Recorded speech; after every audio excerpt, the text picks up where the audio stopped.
But where do we youth believe that we come from? Do you believe that God put us here? Or do you believe evolution is true? Do you believe both are true? You have to read the book.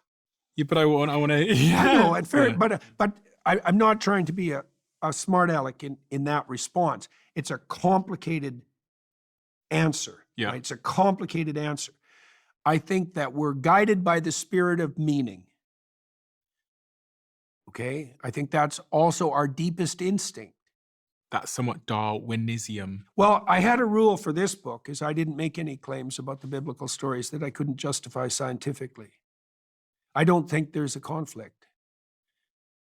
I think that viewing the biblical stories as an amalgam of superstitious proto-scientific theories is absurd. I don't think there's any evidence for that at all. These are stories. So do you believe Stories and scientific hypotheses aren't the same thing.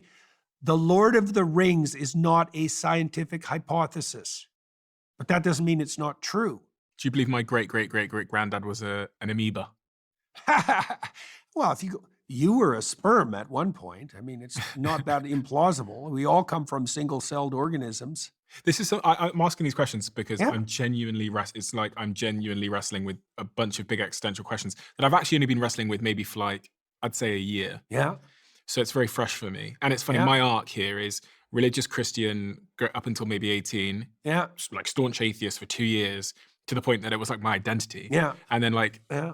let go of that, drifted for a couple of years, and find myself at this really interesting point where I'm like back at the door of like, okay, let's look at some of these answers again. Yeah. Well, That you've that's put your life exactly in. why I wrote this book, because I know that that's the time, and it's not just the time for you. That's the time that we're in.